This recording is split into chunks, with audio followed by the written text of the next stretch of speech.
Hello everyone, আসসালামু আলাইকুম। কেমন আছেন সবাই? আশা করি আল্লাহ তাআলার অশেষ রহমতে সবাই খুব ভালো আছেন। আলহামদুলিল্লাহ, আমিও ভালো আছি। আজকে আমি আপনাদের সাথে শেয়ার করব অর্ডারের স্প্রিং রোলগুলো আমি যেভাবে বানিয়ে ফ্রোজেন করে ডেলিভারি করি। তো আপনাদের সাথে A to Z রেসিপিটা শেয়ার করব। আর যারা ঘরে বসে হোমমেড বিজনেস করতে চান তারা কিন্তু এই রেসিপিতে স্প্রিং রোল তৈরি করে ফ্রোজেন করে কিন্তু হোমমেড বিজনেস শুরু করতে পারেন। আশা করি আপনাদের কাছে আমার আজকের এই রেসিপিটিও ভীষণ ভালো লাগবে। তাহলে আর কথা না বাড়িয়ে ঝটপট চলুন রেসিপিটা দেখে নিই। তো প্রথমেই এখানে আমি শিট তৈরি করার জন্য মেজারমেন্ট কাপ মেপে 6.5 কাপ ময়দা নিয়ে নিচ্ছি। স্প্রিং রোল, সমোচা, অন্তুন কিন্তু একই শিট দিয়ে আমি বানিয়ে থাকি। আচ্ছা, আজকে হচ্ছে আমি 24 piece chicken spring roll ready করব। তো সেই আন্দাজে কিন্তু ময়দা নিয়ে নিলাম। তো আমার অর্ডারে 24 পিস মানে 2 প্যাকেট, আমি যেহেতু একটা প্যাকেটে 12 পিস করে রাখি, তো 24 পিস স্প্রিং রোলের অর্ডার আছে, তো সেটাই রেডি করছি। তো এখানে স্বাদ মতো লবণ এবং 1/3 কাপ রান্নার রেগুলার তেল দিয়ে ময়দাগুলোকে খুব ভালোভাবে ময়াম করে নিচ্ছি। আর এই ময়াম করার কাজটা কিন্তু অবশ্যই একটু সময় নিয়ে করতে হবে। তো ভালোভাবে ময়াম করে তারপর এখানে অল্প অল্প করে নর্মাল পানি দিয়ে আমি ডোটা রেডি করে নিচ্ছি। তো অনেক আপুদেরই একটা কোশ্চেন থাকে যে আপু, আপনি যে পানিটা ব্যবহার করেন এটা কি কুসুম গরম নাকি নর্মাল পানি? তো আমি যদি কুসুম গরম পানি এখানে ব্যবহার করতাম তাহলে কিন্তু সেটা বলে দিতাম। তো আমি সবসময় বলি ভিডিওতে যে নর্মাল পানি দিয়ে আমি ডোটা করেছি। এখন উপরে একটু তেল মেখে এটাকে রেস্টে দিয়ে দিচ্ছি। আর এপাশে হচ্ছে স্প্রিং রোল তৈরি করার জন্য এখানে মুরগির বুকের মাংস ছোট ছোট টুকরো করে কেটে ভালোভাবে পরিষ্কার করে পানিটা ঝরিয়ে নিয়েছি। এখানে 2টা মুরগির বুকের মাংস নিয়েছি। এখন এখানে আমি আদা বাটা দিলাম আর রসুন বাটা দিয়েছি। এখানে 1.5 টেবিল চামচের মতো আদা বাটা এবং 1.5 টেবিল চামচের মতো রসুন বাটা দিয়েছি, মানে 2টা সম পরিমাণে ব্যবহার করেছি। এখন এখানে লাল মরিচের গুঁড়ো দিয়ে দিয়েছি উঁচু উঁচু করে 1 চা চামচ। আর একটা কথা বলে নিচ্ছি, এটা আমি ম্যাক্সিমাম ভিডিওতেই বলে থাকি, মানে আদা এবং রসুনটা সবসময় মুরগির যে কোনো রেসিপিতে সমানভাবে ব্যবহার করবেন। এখন এখানে আমি মানে জিরে এবং ধনিয়া গুঁড়ো দিয়েছি 1 চা চামচ করে, গরম মশলার গুঁড়ো দিয়েছি উঁচু উঁচু করে 1 চা চামচ, এবং সেই সাথে আমার হাতে বানানো একটা মশলা এখানে আমি ব্যবহার করেছি 1 চা চামচ। এখানে সব ধরনের মশলা আমি একসাথে একটু মানে টেলে শুকনো খোলায় তারপর সেটাকে ব্লেন্ডারে ব্লেন্ড করে তো সেটা আমি সব ধরনের রেসিপির ভিতরেই আমি ব্যবহার করি। তো এখানে কিন্তু অনেক টাইপের মশলা আছে, জয়ফল, জয়িত্রী, বড় যে কালো এলাচটা আছে না, তো সেটা, গোলমরিচের গুঁড়ো, এই টাইপের সমস্ত ধরনের মশলা আমি একসাথে ব্লেন্ড করে তারপর এই মশলাটা বানিয়েছি। তো আমি সয়া সস, স্বাদ মতো লবণ, তো এগুলো দিয়ে খুব সুন্দরভাবে হচ্ছে যে এটাকে মাখিয়ে নিচ্ছি। চাইলে কাজটা কেউ হাত দিয়ে করে নিতে পারেন, তো আমি হচ্ছে চামচ দিয়েই করে নিচ্ছি, কারণ আমার হাত অনেক জ্বালা করে, তো এই জন্য আমি সবসময় চামচ দিয়েই এই কাজগুলো করে থাকি। আচ্ছা, যাই হোক, এখন হচ্ছে আমি এটাকে রান্না করে নেব। তো আমি কোনো রকম রেস্টে রাখিনি, যেহেতু আমার হাতে একেবারেই সময় কম ছিল, তো এই জন্য ঝটপট আমি হচ্ছে পুরটা রেডি করে নিচ্ছি। আর আপনাদের হাতে যদি সময় থাকে তাহলে অবশ্যই একটু রেস্টে রেখে দেবেন, এতে করে মাংসের ভিতরে লবণটা খুব ভালোভাবে প্রবেশ করার সময় পায়, মানে সব ধরনের মশলাই। আচ্ছা, যাই হোক, এখন হচ্ছে আমি এই যে তেলটা একটু গরম হয়ে আসার পর এর মাঝে হচ্ছে মাংসগুলোকে দিয়ে একদম খুব সুন্দরভাবে তেলের মাঝে একটু নেড়ে চেড়ে ভেজে নেব। 1 থেকে 1.5 মিনিটের মতো হবে, তো ভালোভাবে একটু ভেজে নিচ্ছি। আর চুলোর আঁচটা একেবারে হাই হিটে আছে। প্রথম অবস্থায় চুলোর আঁচ হাই হিটে রেখেই কিন্তু রান্নাটা করে নেবেন, তাহলে খুব দ্রুত গতিতে মাংসর থেকে পানিটা ছেড়ে দেবে, এইরকম আর কি।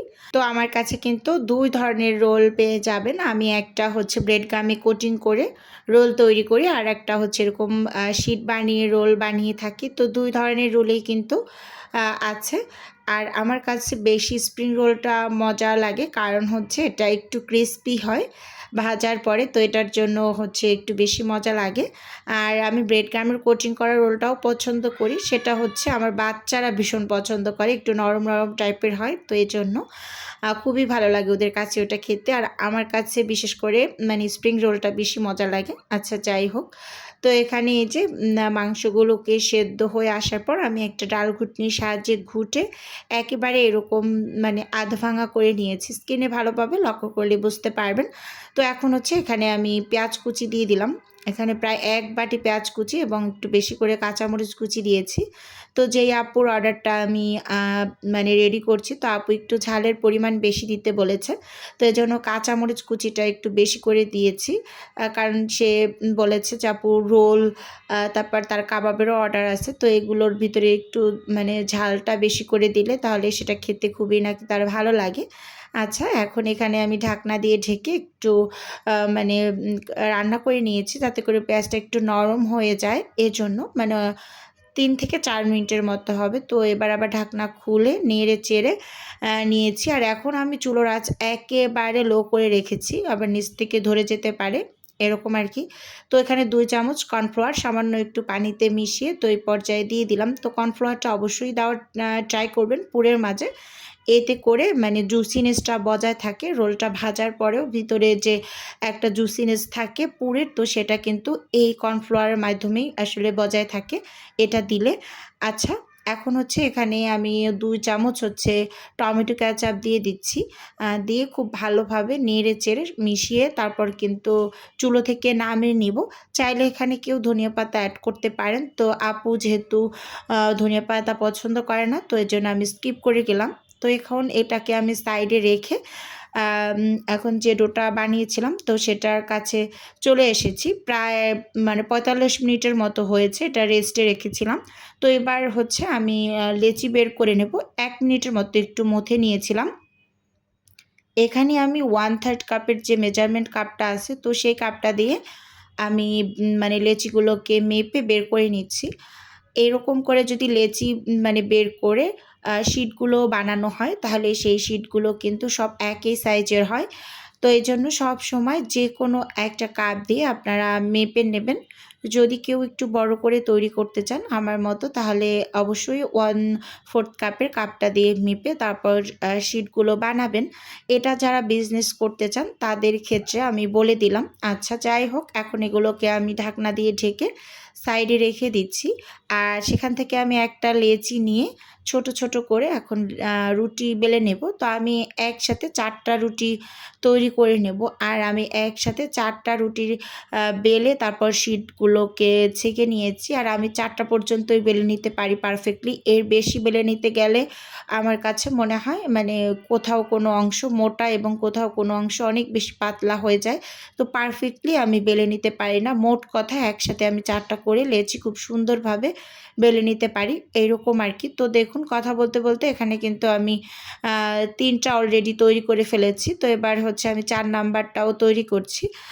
তো এরকম করে আমি সবগুলোকে আগে বানিয়ে তারপর কিন্তু একটা একটা করে শিটগুলো বানাবো আর পাশের চুলায় ছেঁকে নিচ্ছি। আমি যেহেতু একা হাতে কাজ করি, আর এই কাজগুলো কিন্তু আমাকে একদম ধীরে সুস্থে করে নিতে হয়। তাড়াতাড়ি করে কিন্তু এই টাইপের কাজ আসলে কখনো করে নিতে পারবেন না। তো এজন্য আস্তে ধীরে সময় বের করে তারপর কিন্তু আমি রাতের দিকে এই কাজগুলো করি মূলত। এই যে দেখুন, এখানে আমি প্রত্যেকটার উপরে একটু একটু করে তেল দিয়ে শুকনো ময়দা ছিটিয়ে এর উপর আবার আর একটা রুটি লাগিয়ে হাত দিয়ে চেপে চেপে আবার আরেকটু তেল দিয়ে আবারও উপরে শুকনো ময়দা ছিটিয়ে হাত দিয়ে চেপে চেপে রুটিগুলোকে বসিয়ে তারপর কিন্তু এপিট ওপিট করে বেলে নেব। আপনি যদি এপিট আর ওপিট করে এই শিটগুলো বেলে না নেন, তাহলে কিন্তু এক সাইড ছোট হয়ে যাবে। যেই সাইড বেলে নেবেন ওই সাইডটাই ঠিকমতো বলবে বা মানে বড় হবে, আর পিছনের সাইড ছোট থাকবে। তো এর জন্য আমি সবসময় ভিডিওতে পড়ি উল্টে পাল্টে বেলে নেবেন। এই যে দেখুন, ছোট হতে কিন্তু অলরেডি শুরু করে দিয়েছিল, তো আমি এর জন্য সবসময় উল্টে পাল্টে বেলে নেই। একদম সমান হয়, মানে খুবই পাতলা হয়। আর এই শিটগুলো খুব সুন্দর হলে স্প্রিং রোলটা খেতেও মাশাআল্লাহ মাশাআল্লাহ ভীষণ মজার হয়। আর বললাম না, আমার কাছে এই স্প্রিং রোলটা বেশি মজা লাগার একটাই কারণ, এটা ভীষণ মুচমুচে হয়। আর আমার কাছে মুচমুচে যে কোনো খাবারই খুবই বেশি ভালো লাগে, এইরকম আর কি। আচ্ছা, এখন এগুলোকে আমি ছেঁকে নেব। আর ছেঁকে নেওয়ার অংশটুকু আমি পুরোটাই স্কিপ করেছি, আমি ক্যামেরা আসলে অন করিনি। তো যাই হোক, এখন হচ্ছে এই যে আমি ছেঁকে তারপর এখানে নিয়ে এসেছি। সবগুলো ছেঁকে নিয়েছি। এখানে 24 পিসের বেশি আছে, 3 পিস না 4 পিস যেন বেশি হয়েছে, এরকম আর কি। আচ্ছা, এই যে দেখুন সবগুলো ছেঁকে নিয়েছি। এবার হচ্ছে আমি 2টা ভাগে মানে ভাগ করে তারপর কেটে নেব। একটায় 12 পিস করে 12 পিস করে 2টায় এভাবে করে কেটে নেব। কারণ একসাথে যদি কেটে নিতে চাই তাহলে খুব মানে অনেকগুলো হয়ে যাবে, ভালোভাবে কেটে নিতে পারবো না। এজন্য আমি 2টা ভাগে ভাগ করে তারপর কিন্তু হচ্ছে এগুলো মানে কেটে নিচ্ছি। তো এই যে দেখুন এখানে আমি খুব সুন্দরভাবে মানে করে নিয়েছি, আর পাশে চালনিতে বাকিগুলো রেখেছি। এবার হচ্ছে কেটে নিচ্ছি। তো ভিডিওর এই পর্যায়ে এসে ছোট্ট করে নিজের বিজনেসের একটু প্রচার করছি। আপনারা তো অনেকেই জানেন যে আমার ছোট্ট একটা ফ্রোজেন আইটেমের বিজনেস আছে। যদি কেউ কোনো টাইপের ফ্রোজেন খাবার অর্ডার করতে চান বা কোনো টাইপের পিঠা অর্ডার করতে চান, তাহলে স্ক্রিনে দেওয়া হোয়াটসঅ্যাপ নাম্বারে নক দিলেই কিন্তু আমি A to Z বলে দেবো। আর যদি কেউ অর্ডারটি সরাসরি কনফার্ম করতে চান, তাহলে স্ক্রিনে দেওয়া হোয়াটসঅ্যাপ নাম্বারে সরাসরি কল করে অর্ডারটি কনফার্ম করতে পারেন। শুধুমাত্র ঢাকা সিটির মাঝেই কিন্তু আমরা হোম ডেলিভারি করে থাকি। আবারও আমি বলে দিচ্ছি, শুধুমাত্র ঢাকা সিটির মাঝেই কিন্তু আমরা হোম ডেলিভারি করে থাকি। তো কথা বলতে বলতে এখানে আমি শিটগুলোকে কেটে নিয়েছি। তো দেখুন খুব সুন্দর হয়েছে মাশাআল্লাহ শিটগুলো। তো আমি একটু মেপেও দেখিয়ে দিচ্ছি লম্বায় কত ইঞ্চি রেখেছি, 8 এবং পাশে 7 ইঞ্চি, এরকম করে বড় বড় করে আমি শিটগুলো কেটে নিয়েছি। তো এখন হচ্ছে এগুলোকে আমি সাইডে রেখে বাকিগুলো অফ স্কিনে কেটে নেব। তো আমি একটু মাপঝোপ করে নিচ্ছিলাম যে পারফেক্টলি শিটগুলো কাটা হয়েছে কিনা। তো এবার হচ্ছে এই শিটগুলোকে আমি সাইডে রেখে এক এক করে মানে সবগুলো বানিয়ে তারপর কিন্তু ফ্রোজেন করে আপনাদের সামনে নিয়ে আসব। তো রোলগুলো তৈরি করার জন্য এখানে আমি একটা আঠা বানিয়ে নিয়েছি, কিছুটা পরিমাণ ময়দা পানিতে গুলে নিয়েছি। এখন আমি হচ্ছে মানে রোলগুলোকে বানিয়ে নিচ্ছি। তো দেখুন এই যে কতটা পরিমাণ পাতলা হয়েছে শিটগুলো, আপনি স্কিনে ভালোভাবে লক্ষ্য করলেই বুঝতে পারবেন। তো এই যে কিছুটা পরিমাণ এখানে আমি পুর দিয়ে দিলাম, দিয়ে এবার 2 সাইডে যে আঠাটা আমি রেডি করেছিলাম, তো সেই আঠাটা লাগিয়ে তারপর 2 পাশ থেকে ভাঁজ করে আমি মুড়িয়ে নেব। এই রোলটা তৈরি করাও ভীষণ সহজ। তো আমি খুব সহজভাবেই আপনাদের সাথে শেয়ার করছি। তো আমি 2-3 ভাবেই পারি। তো আমি যেটা সবথেকে সহজ আমার কাছে মনে হয়, তো আমি সেটাই করে নিচ্ছি। আর এই স্প্রিং রোলটা একটু টাইট করে তারপর কিন্তু আপনাকে ভাঁজ দিতে হবে। মানে একদম হালকাভাবে ভাঁজ দিলে হবে না। তো ভালোভাবে লক্ষ্য করলেই বুঝতে পারবেন যে খুব সুন্দরভাবে আমি কিন্তু বানিয়ে নিয়েছি। তো এগুলোকে আমি অফ স্কিনে একদম ফ্রোজেন করে নিয়েছি। যে দেখুন সবগুলোকে বানিয়ে ফ্রোজেন করেছি। খুব সুন্দরভাবে ফ্রোজেন হয়েছে। প্রায় সারা রাত কিন্তু আমি ফ্রোজেন হতে দিয়েছিলাম। তো এটা কিন্তু সকালবেলা। এখন আমি প্যাকেট করে নিচ্ছি। 2টা প্যাকেটে আমি 24 পিস দিয়ে দিচ্ছি, মানে 12 পিস করে। আর এই জি ব্লক ব্যাগটা কিন্তু বড় সাইজের জি ব্লক ব্যাগ। তো এজন্য কিন্তু মানে একটা ব্যাগেই 12 পিস করে ধরেছে।